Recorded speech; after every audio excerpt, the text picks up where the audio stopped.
Hey, Jericho. It's almost Halloween. I know, exciting. Do you have a favorite candy? Skittles. Ooh, mine's Kit Kat. Yeah. Anyway, candy aside, we generally like to eat healthy here. And that's why I want to talk a little bit about Daily Harvest. It's my favorite new superfood delivery service. They send superfoods straight to your door that are super easy to prepare. You just add water, or you can substitute other liquids like coconut or almond milk. And you can choose from smoothies, activated breakfast bowls, or nice cream vegan sundaes. That's right, I said nice cream. I'm going to spell that for you. Nicecream. You store them in the freezer. They're ready when you are. The produce is organic, totally unrefined, and it looks as amazing as it tastes. They freeze all of their ingredients at peak freshness, which seals in the nutritional value. So it's just like basically going and picking your own fruits and vegetables, as healthy as they can be, in your own kitchen. But the best thing about it is that your cup is ready in 30 seconds. Love it. Go to daily-harvest.com and enter promo code Girlboss to get 3 items free off your first box. That's promo code Girlboss for 3 Daily Harvest cups free at daily-harvest.com. daily-harvest.com.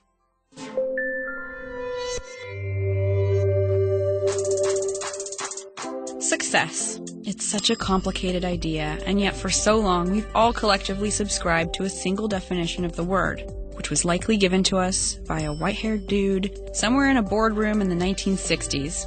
And there's nothing wrong with that definition, with the notion of climbing a corporate ladder with a singular focus.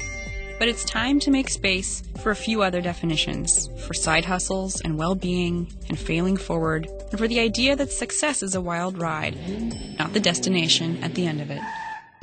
Join me for a journey into the lives of women who are redefining success and paving the way for others with grit and grace. I'm Sophia Amoruso, the founder and CEO of Girlboss Media, and this is Girlboss Radio.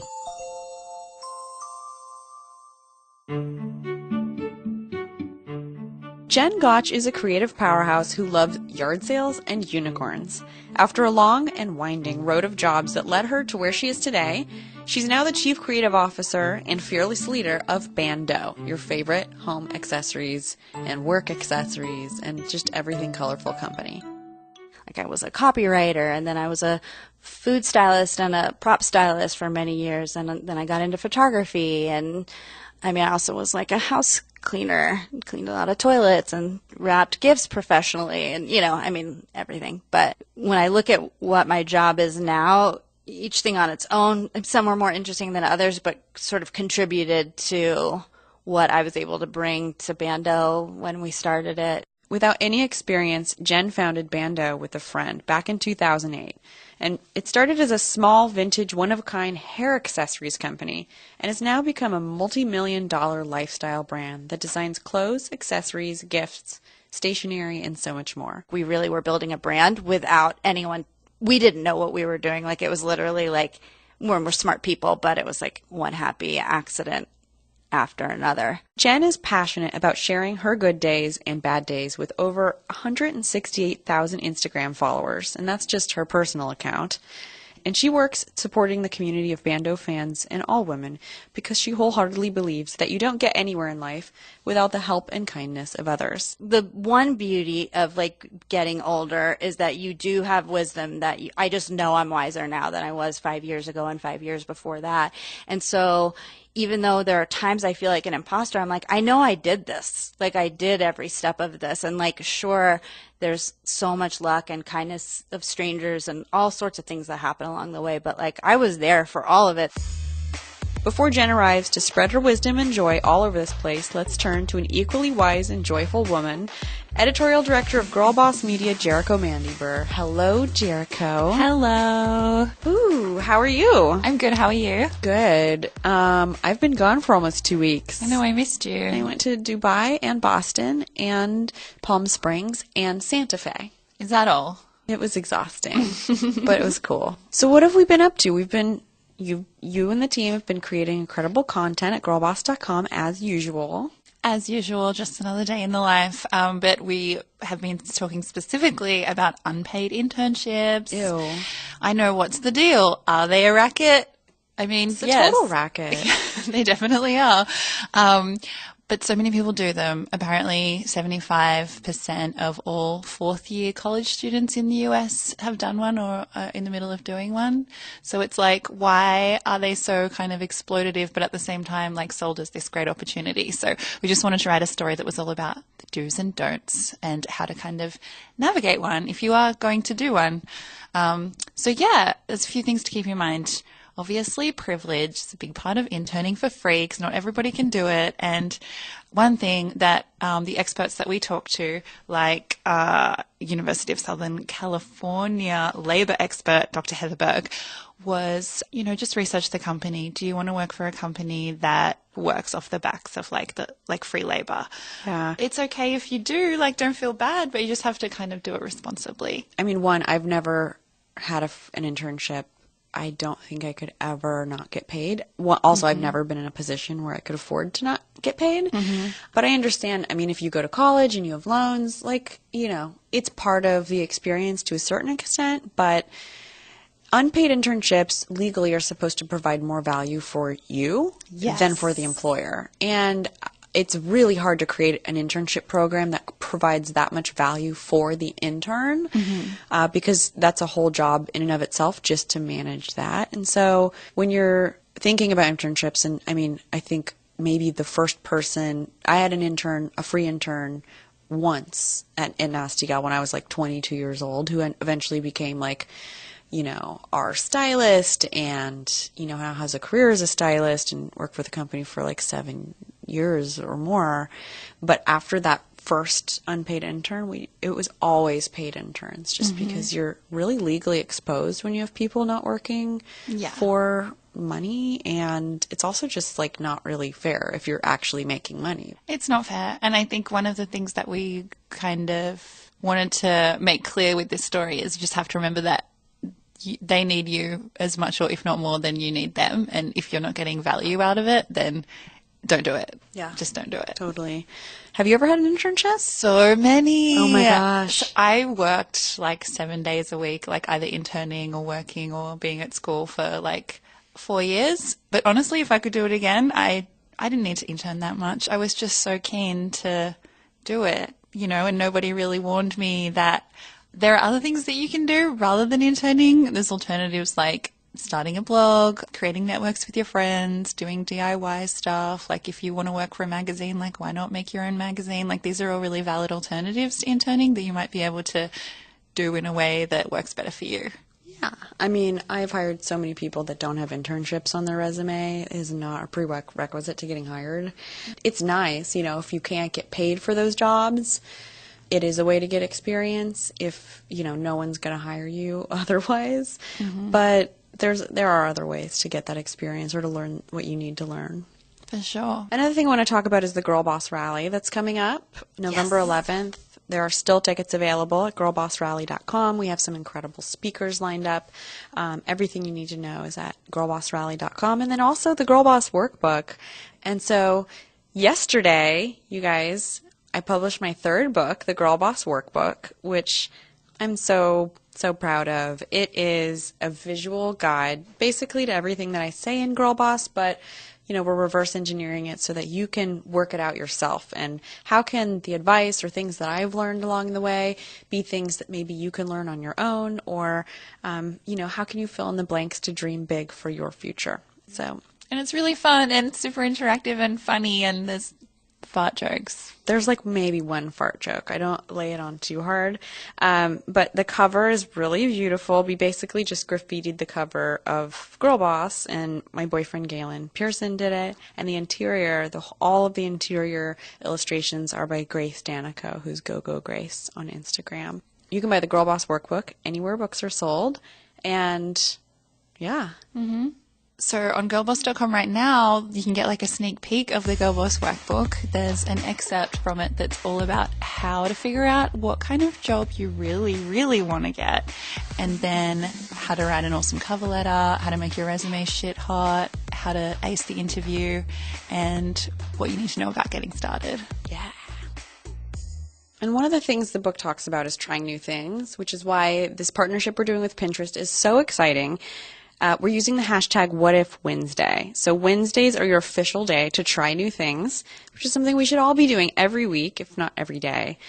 And this is all about making small life changes that lead to big results. And so, Jericho, do you want to tell us how it works? So basically every week on this show, we're going to give you a challenge, and then your job is to head to Pinterest. Girlboss has a What If Wednesday Pinterest board that's got all of the inspiration you kind of need to get started. So you check it out, and then you get out there and you try the new things. So you have to show us your try with the hashtag What If Wednesday and Girlboss Radio on Instagram.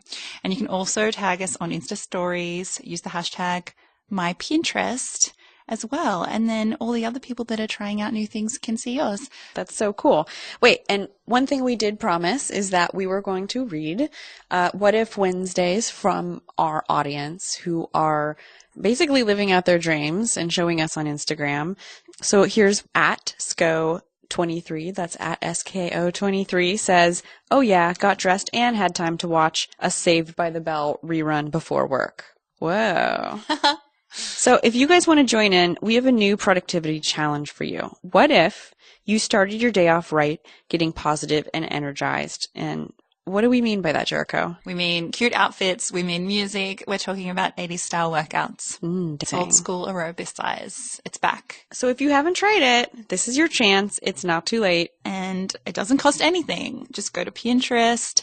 Our hashtag What If Wednesday board is going to give you plenty of inspiration for outfits, music, workouts to get you started. And then all you need to do is clear a space in your living room and be prepared to get sweaty. So share your experience on Instagram using the hashtags What If Wednesday, that's WHATIFWEDNESDAY, you know, like What If Wednesday, and hashtag Girlboss Radio, which I'm pretty sure you can spell, and hashtag My Pinterest, which you better know how to spell, because if you're not using Pinterest and you don't know how to spell it, then what are you doing? There's very little we can probably help you with. Or if you're on Insta Stories, just tag us. We could feature you on the show next week or on our website, girlboss.com. Mm-hmm. And to say thank you, we're giving away 3 signed copies of the Girlboss workbook every week. Yeah, 3. Mm-hmm. And if you participate in the coming weeks, you could be one of 2 people who will score a ticket to the next Girlboss rally. Yay! That's a lot of opportunities to win. Mm-hmm. I also want to talk about Texture. You've heard of Texture, right? I have. It is the app where you can basically have every magazine you've ever wanted and every back issue of every magazine you've ever wanted. So basically all the inspiration you could ever want in one place on an app. You know, there's like binge watching. Well, Texture makes binge reading possible. Mm-hmm. So you have access to over 200 premium magazines, all the bougie ones, like The New Yorker, Vanity Fair, Wired, Time, The Atlantic. That's fancy. That one's tough. And right now you can try Texture for free. Just imagine having your favorite magazines and their back issues anytime, anywhere. And it's also a great gift option for the holiday season to give someone basically a subscription to any magazine they'd ever want. To start your free Texture trial, go to texture.com/girlboss. That's TEXTURE.com/girlboss. After your free trial, if you want to continue, you'll get our exclusive discount for just $9.99 a month. That's 30% off their listed price. Go to texture.com/girlboss to start your free trial today. That's texture.com/girlboss. Now it's time to talk to Jen Gotch. Jen Gotch is the perfect blend of sparkles and serious substance. She's the founder and chief creative officer at ban.do, and it's impossible to not fall madly in love with her and her amazing, funny Insta stories.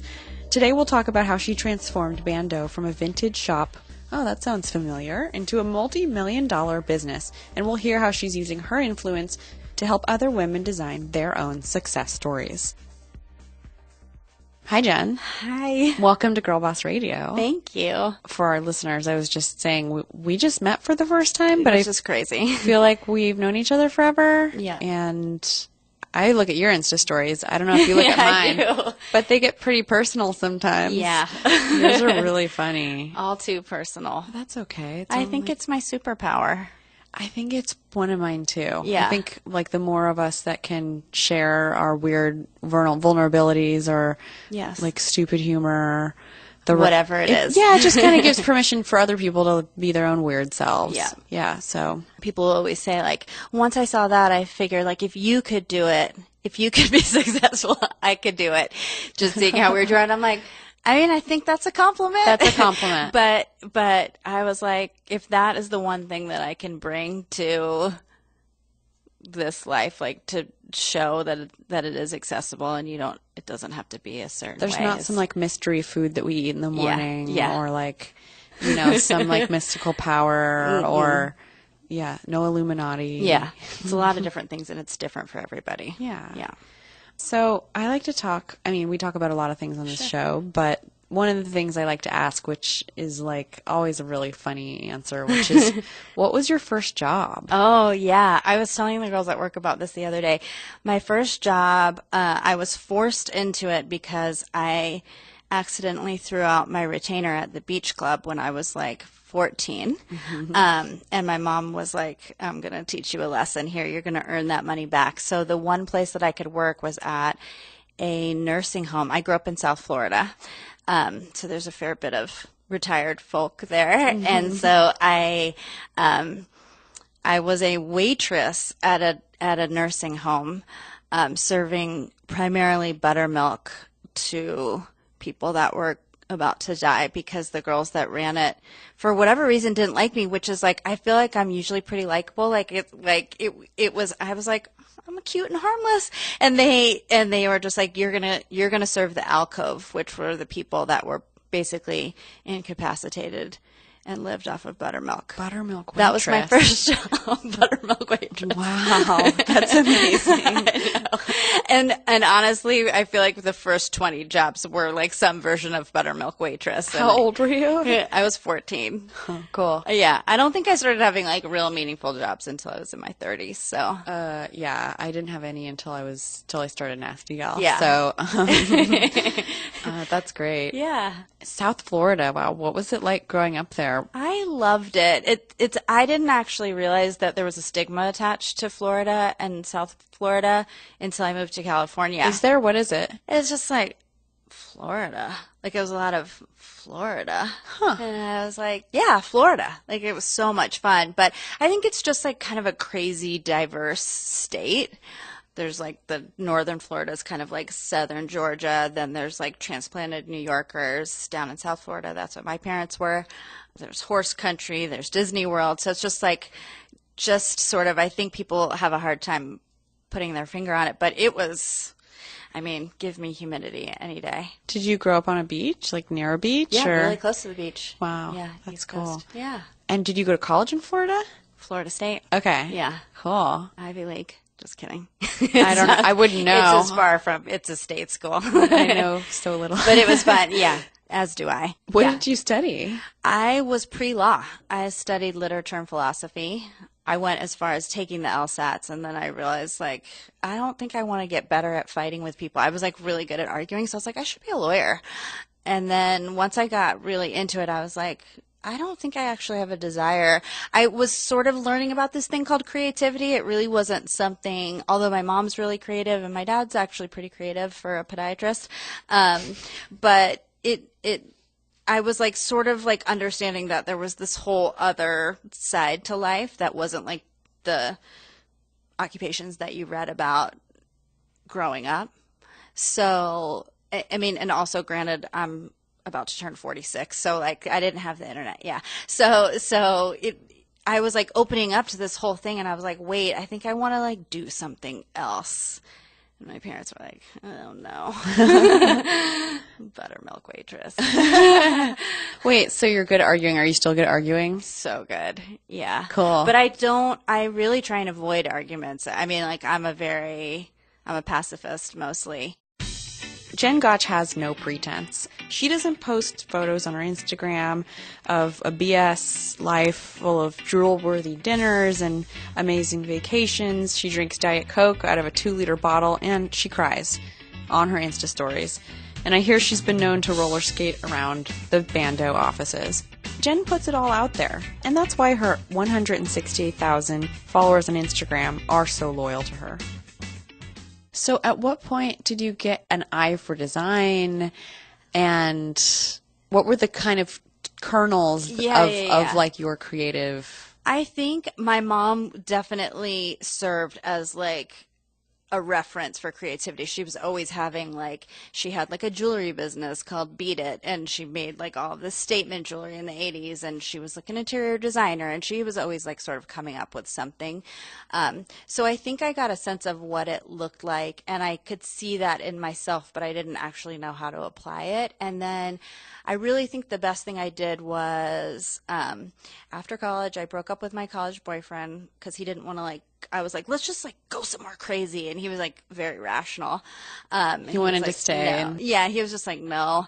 And I went, for me at that time, crazy was Atlanta, which was not that crazy, but I had like a total mental breakdown, lived at home for a year, and then I was just like, I'm going to move to California. Well, actually, I was like, I want to move to New York.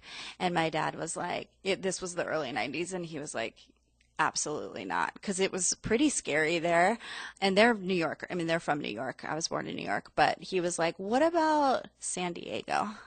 And I was like, yes, like anywhere to kind of like, I think I knew I needed a jump start. Like I saw so many people that had just like gone to college and then went back to our hometown, and I just knew that I was going to need something. So I moved out to San Diego, and I could just be whoever I wanted to be. So I was like, I'm creative. Like, Amazing. So I got a job at Ann Taylor, as all creatives do, selling power suits. That's amazing. I mean, there's like a thread with the buttermilk waitress and Yeah. Ann Taylor. No, there are literally there's probably 20 to 30 of them. But I also got into like vintage furniture. Like the building I lived in was really old, and I just wasn't exposed to a lot of that stuff. Like I grew up in South Florida in Boca Raton, which is like sort of like a rich community, you know, like there wasn't a lot of like history wasn't cherished in the way that, or it was a newer community. So I started seeing things and liking it, and then I started getting into like faux finishing furniture. Did a lot of like crackle would like find like shabby chic. It was so just on ahead with the shabby chic thing, and was going to like thrift stores and buying furniture and selling it. And so that business was called Vincent's Ear and Other Lost Treasures. I love that. Yeah. There's only one Vincent's Ear. Yeah. So I feel like that was probably the start of it for me, like sort of identifying that I could take things that were like in my head or things that I saw value in and turn them into something. That business made absolutely no money, but it was just a good start. And so I think like from that point on, I did a string of other things that when I look at what my job is now, each thing on its own, some were more interesting than others, but sort of contributed to what I was able to bring to ban.do when we started it. And like I was a copywriter, and then I was a food stylist and a prop stylist for many years, and then I got into photography, and I mean I also was like a house cleaner, cleaned a lot of toilets and wrapped gifts professionally, and you know, I mean everything. But what did toilet cleaning teach you? I don't do that. I don't ever want to clean toilets. That was my first thing. I'm like, I'd like to get a housekeeper. Do you have one now? Yeah. It taught me humility, as it would. Jen basically rode into town on a very colorful unicorn. She didn't come armed with a fancy business degree, so how did she muster up the confidence to turn ban.do into the success story that it is? Being in the community of entrepreneurs, it's like you hear about people like they saw a hole in the market and they had this plan, and it really wasn't that for us. Like it honestly was, I felt like my friend and I tapped into the creative consciousness, and I don't know if you know, like the real roots of ban.do, we were making like one of a kind vintage hair accessories. Like it was 2008, so it was before like the flower counts and everything were a thing, but we had just been working on a couple jobs where we were asked to make stuff like that. So I had made one for myself and she had made one for herself, like never discussing it. And then I had a blog at the time. This is pre-commerce blogs. This was just like a personal outlet, but people were like, hey, can I get one of those? And I thought, man, I've stumbled into the creative consciousness so many times and never had the ability to do anything about it because I wasn't like in production or I didn't have money to open a store. And like at that point, it's like you just bought a domain and you were like ready to go. And I remember we talked about like, should we just go on Etsy or should we have our own site? And then she had the idea of like, we should charge more for I'm always like, I'll just give it to you for free if you like it. And she was like, let's charge for these. So let's make a site. And so that's really where it started. And I think like from that moment forth, even though our product, like what we're selling has changed so much over time, like from that decision to all of the other early decisions, like we really were building a brand without anyone. We didn't know what we were doing. Like it was literally like we're smart people, but it was like one happy accident after another. So that's really cool. And so how long did you sell hair accessories for? A long time. We the vintage one of a kind things, I realized very quickly that we would not become millionaires off of that because once it's sold, I cannot sell it again. So we would like get press and then it's like, oh, that's been sold out for months. So we started kind of knocking ourselves off and the recession hit about a month after we launched our site. So then editors were like, what's your under 50 story? And so we sort of got all over the place. And we sold hair accessories probably for 5 years. I mean, we sold the company at the 4-year mark, which was not like a let's sell and make millions, but we were going to either have to close it because she was moving, and at that point we had a couple employees. But so I think from the point we sold on, we had kind of gained the notion that hair accessories were a bit of a niche market, and that we probably weren't gonna. It was like sort of hard to express who we were through a bobby pin. So we were like, well, we should sell other things. What was the evolution from the bobby pin? You know, it was not really a sensible evolution. It was more like we happened to meet this girl who I found a lot of like our manufacturers and stuff just like by Googling stuff late at night. And we found this girl who, it's the same, yeah. She had come across she had like 200 white phone cases that had like a 2-inch by 2-inch printable area, and she was like, I could sell you these. I mean, I think back she probably sold them to us for like $12 a phone case, and they were like little plastic. We were like, we'll take them. And so like we'll just print a red heart on it. That was like part of our logo at the time, and we put them online and they sold out like within an hour, and we were like, no, nothing like that's ever happened with a hair accessory. And so I think we were just like sort of switched on to that, but we really didn't have the knowledge and the wherewithal to figure out how to do that. You know, it's like, so we made a tote bag and then we designed a purse and but it was like, think back now to like what I know, and I'm like, oh my, we were like sort of in this upward spiral, but like a very deep spiral. So it's like we were going to get there, but it would be like 2050. Making the decision to sell a business can be so emotional. You put so much into building your dream, and it's a difficult choice to make. I asked Jen to tell us about the moment she knew it was time to make the move.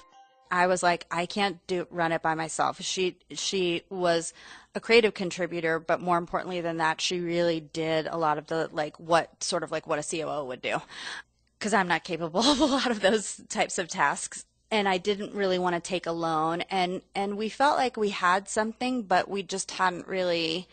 It was like we were making money, but it wasn't. It was really nothing to, it was nothing that was like we're going to cash in. So we put together like an offering book, which is traditionally what you do when you go to sell your company, and started shopping it around. And then her name's Jamie Coulter. Jamie had a friend who was in the local YPO, which Young Presidents Organization. Yeah. And so he was like, I'll give you guys, I think each member has like 3 emails a year or something that they can send out to everyone in their chapter.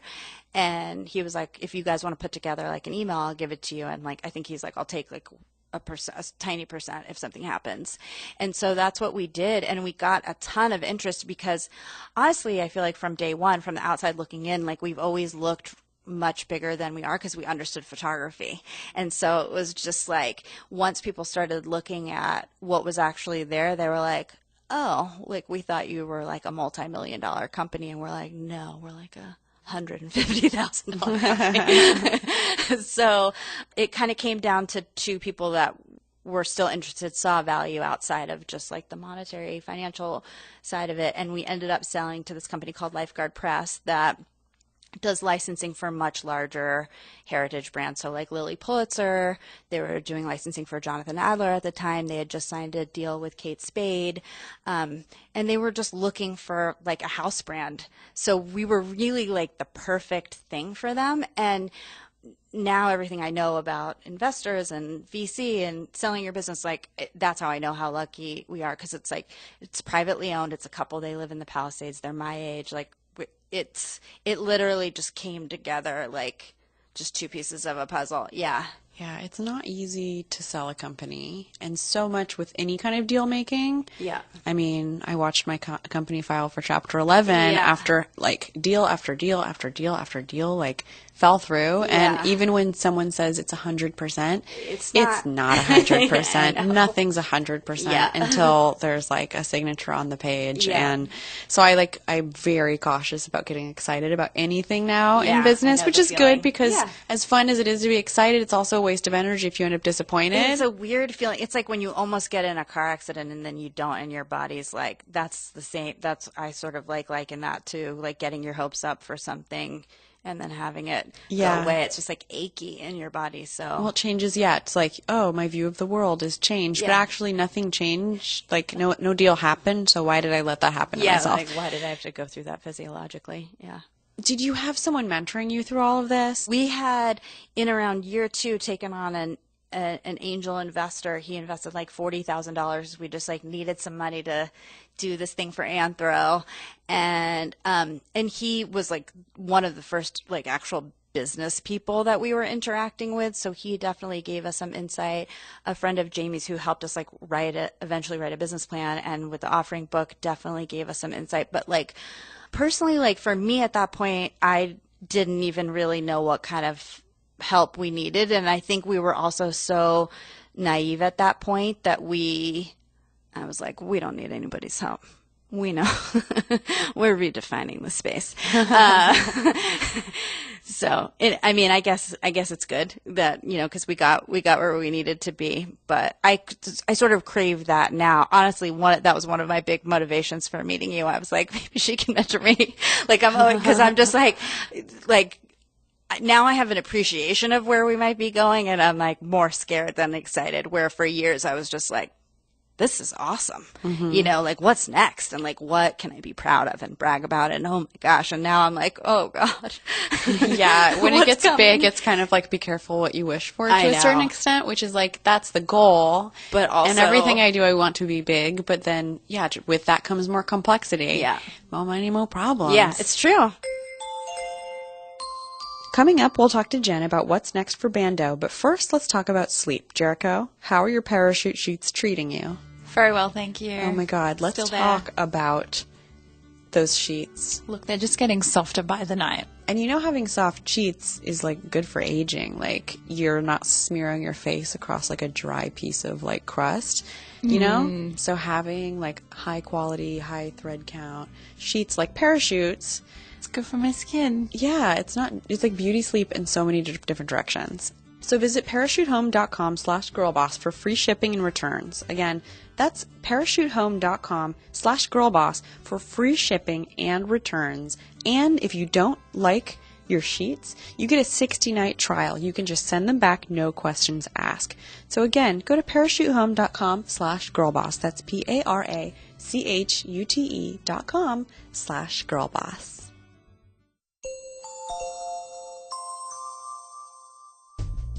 All right, back to our show with Jen Gotch.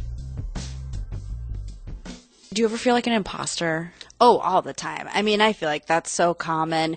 It is. And I feel that way too, and it's kind of a weird thing. Awful. Yeah, because it's like, but I honestly think a lot of that has to goes back to like how success is portrayed and how successful people are portrayed and the journey is portrayed is so sort of like secret, except for these little glimpses, that I feel like I was realizing that I was feeling like an imposter because I didn't have anything to identify with. So how could this actually be happening to me when I didn't go to business school and I don't understand certain numbers and, and I'm weird and, like how, like that does, I can't look out in the landscape and like see that. So it's like, the one beauty of like getting older is that you do have wisdom that I just know I'm wiser now than I was 5 years ago and 5 years before that. And so even though there are times I feel like an imposter, I'm like, I know I did this. Like I did every step of this. And like, sure, there's so much luck and kindness of strangers and all sorts of things that happen along the way. But like, I was there for all of it. So like, there's no way that this is like you a didn't mistake. just like wake up in someone else's body and Yeah. like, oh wow, I have a company. But like, it's like, when do you ever really get to see that? Like, it's rare. I've been trying to think a lot about exposing where I am and where we are as a company because I feel like we're really in the middle of something. I think for a lot of people that identify us that have much smaller businesses think like, man, you've arrived. And when I look at the potential and the numbers and the landscape of other businesses, like we're lucky if we're halfway there. But like, when do you ever get to see what that looks like? Because it's like no one's really profiling that. there's a really good book called No Man's Land. Oh, That's I would like like to when read you're that. too big to be small, but too small to Yeah. be big, Yeah, something that's like awesome. that. I remember I've read that and it talks about like, you're hiring over people that have been with you for a long time because Yeah. you need someone with a certain kind of experience in that like messes with the culture Yeah. because these people have like put their heart and soul into stuff and there's certain like kind of step changes where Yeah. you need someone who's like been there before and then those people come in I was and just gonna they say, and then often don't they like don't have work. total respect for like what's been built Yeah. and they don't stop and listen for as long as they should about what's been working because their like directive is like go as fast Yeah. as you can and they want to prove themselves and people with experience bring in stuff from other companies that like can maybe have worked for those other companies but like But they just wouldn't try to work. like slap a playbook onto your company Yeah. and then it's like wait, how do you get ahead if you're hiring people with experience and they're like trying to do the thing that they did at the last place? That doesn't work. Yeah. You have to hire like really self-aware people. Well, and then they're flustered because it's like, wait, like I was hired for this. I mean, we deal with this a lot. We had a lot of growth in the last year and a half, and everything you just described is a lot of what has happened, and it's absolutely not negative, but it was a challenge that I wasn't even expecting because I was like, man, we've got this far with people with zero experience. Like literally the group of us that did it just were like interns that then became like directors of social media. And I knew that those girls were so valuable, but it wasn't until we started bringing in people with like 5-10 years experience and they have their own kind of value. But in my calculations, it's about a year to unwind somebody from everything that they know outside of your company just to make room for like, well, at ban.do, we do it this way. a year to onboard someone. Yeah, and I was like, man, these people are so smart. Like, they'll be ready to go in like 2 weeks. They'll be leading it, and they are so smart and they are so talented, but like they're people too. So it's like, Yeah, it's hard. I want to read that book. I could have used that book a year and a half. Like, what would you say is like the most kind of toxic behavior that you've seen? That, like, if you were kind of, if you could sit everyone down and be like, don't do this, what Sure. would you say it is? I feel like, for us, because it's still, I mean, we're at like 45 people now in our office, so it still feels very small. It's more about, I devalued or didn't attribute enough value in my mind to like the people that really like what it took to get where we got. And I took for granted that if I paid attention in the interviews and I hired people that I felt like would match up to our company culture, that everything would be fine and that we would just, that energy would just grow exponentially with each hire. And what I found is that as you grow, and especially because growth means sort of like really putting guardrails around positions. So now you just focus on this. Whereas like, when it's a small business and there's 4 people, everybody's on everything. For a lot of those people, it's just their job.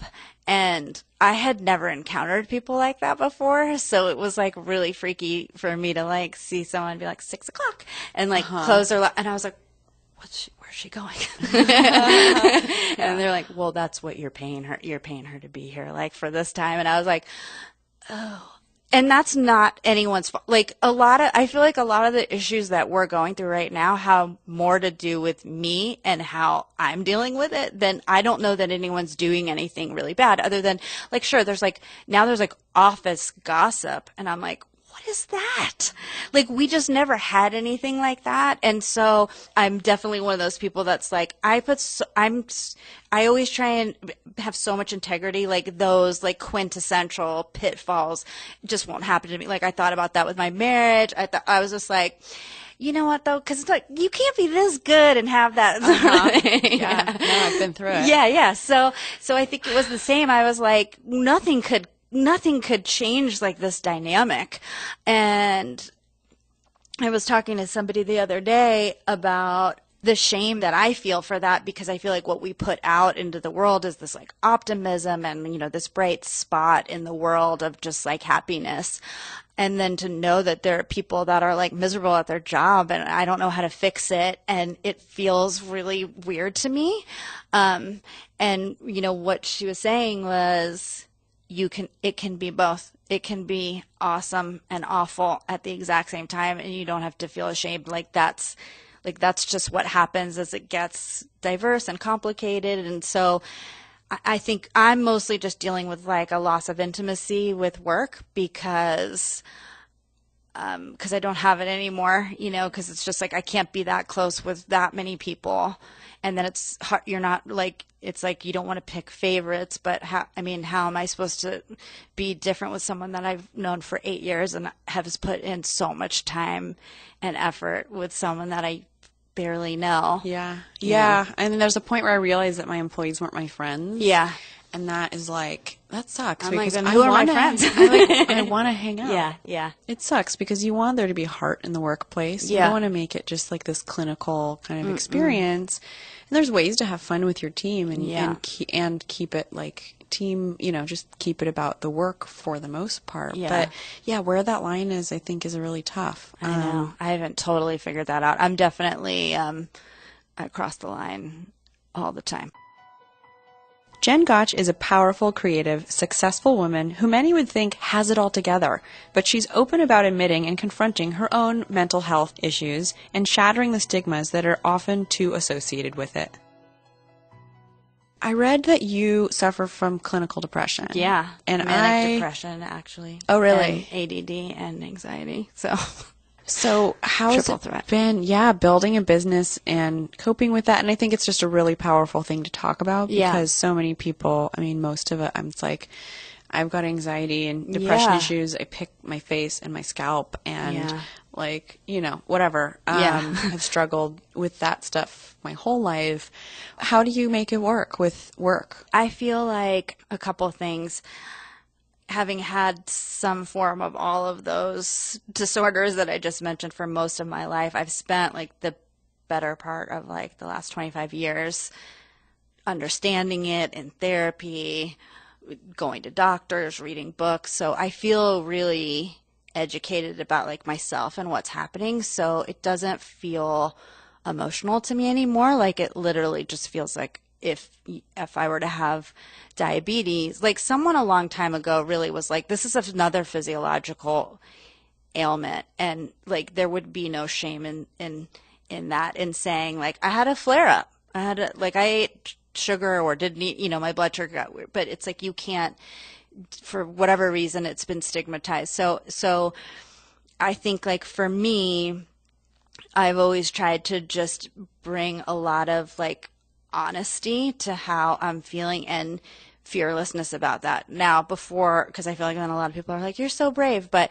I've also just been super lucky. Like it's really, there's only maybe been 2 or 3 instances I can think of where it was actually held against me professionally that I know of. Sometimes I'm like, are they scheming in the back room? How much crazier will she get? But I feel like with this company, because it was mine and like, I just haven't felt scared to say, like, here are the things, and like, here's what a bad day looks like for me. And like, the president of our company flew out, it was probably about a year ago. I've had like a rough couple of years with managing it. It's been harder with the growth and just with like personal things that were going on. And he flew out and he wanted to talk to me about like what I thought my triggers were. And I was just like, this is amazing. He's like a Southern guy from Bowling Green, Kentucky that like probably never imagined in his life he would be having these kinds of conversations. And now it's obviously a joke between us because I'll just like shout trigger in a meeting. But like, I think it was like even being able to bring some lightness to it and be like, it's okay. Like, it's not exaggerated. It's just like the portrayals that you know. So my first thing is always like figure out, really figure out, read, do whatever you have to do to figure out what it is that you have. Because depression is a pretty broad term. So there's lots of other things that can be at play. And then figure out how you're going to take care of it and manage it. And then how you're going to start an open dialogue with the people that you work with and help inform them that it's just like, I mean, girls go home all the time for migraines, you know? So I'm just like, yeah. How is it any different? Can a panic attack get up there? Yeah. Because like, that's not a fun thing to have at the office, but I've done it. Think for a moment about what you're doing or could be doing to share your wisdom and experience with other women behind you in your career. Focusing some of your energy on supporting women in the workplace is a win-win for everyone. Girls have to stick together. Jen Gotch knows that, and she's using her influence in so many amazing ways. And you do something called Honor Roll. Tell me about Honor Roll. So Honor Roll, I feel like I could be doing a better job of it, but that's a consistent feeling for me. But Honor Roll was just a free advice series that we started many years ago because as the good business person I am, I'm always trying to figure out what the free part is. They're like, you should be charging for this. I'm like, no, it's more fun when it's free. But I really, giving advice is like literally one of my favorite pastimes. And as we were getting from like baby stage to like intermediate stage, like I started realizing like how much knowledge I had come into, even if it was just like, what is a line sheet? How does wholesale work? What are margins? How did you get more followers on Instagram? I was like, man, like collectively we have so much of this knowledge that could really like nudge someone's business in the right direction.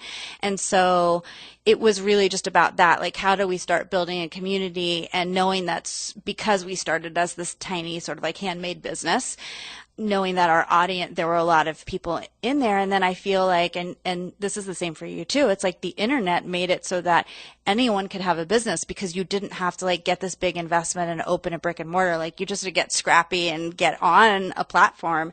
And so I just feel like there's a point where there's all these people that have good ideas, but they don't have access and know what to do or have some, I mean, I know like after like our first call with Anthro and they were like talking about margin percentages and I was like, I just went along with it. And then I was like, who do I call? I don't know what they're talking about. As it turns out, I agreed to like earning $1. I've heard that about Urban. Yeah. I mean, but their value is obviously outside of just a monetary thing. Like totally. It's a huge deal to be in one of those stores. But yeah, so that's what it is. So, I mean, we've kind of evolved it because it's a little bit harder for us to like open our office during the day and have people come in. So I was doing like some video series and I'll do like a day where people can just have like 15-minute appointments with me and I'll look at their resume or look at their portfolio or tell them what, if I think they should hire this person. And how do we apply for that? I know. Well, right now it's just like we sort of announce it on our social media when we're doing an event, and then we let that's so first cool. come, first serve. Yeah. You know, I hate the question, what would you tell your 22-year-old self or whatever? Because like my answer is like nothing. I like all the mistakes that I've made and all the stuff I've learned. But like if you could, you know, if there's one piece of advice that you would want to impart upon either your 22-year-old self or someone listening to this podcast, like what's the big kind of, is there like anything that kind of echoes in your head over and over that you find yourself telling people?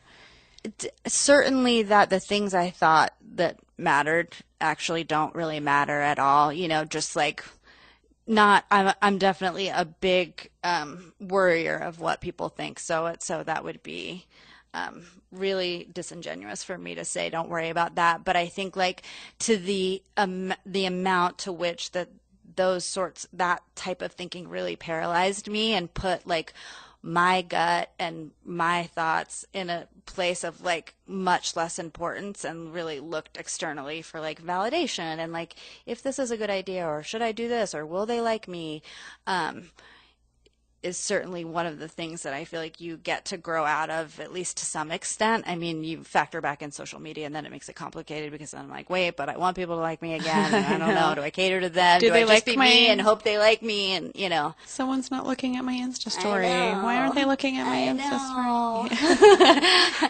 story? I really do try, you know, I say to not worry about any of that at all seems sort of psychopathic, so I wouldn't say that, but just like figure out where you're going to prioritize that.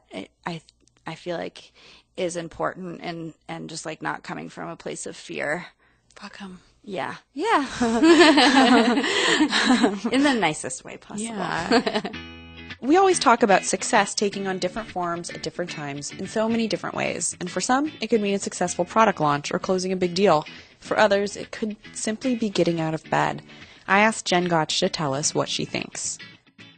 I feel like sort of like mental peace really is to what that looks like on the outside could be a lot of different things. Like certainly having a nice house, like all of the normal tropes of success, like still feel appealing to me, and I wrestle with that a lot, because I'm just like, man, I don't want it to be that. But I think like really there are times where I just feel so happy and content in a way that's not like passively content, but just like, man, I like did some things, I set some goals, and I did it, and I did it in a way that felt true and honest to what I wanted, and I led with only the best intentions, which is like for me like how I sort of benchmark everything I do, good or bad, is like, what was I trying to do?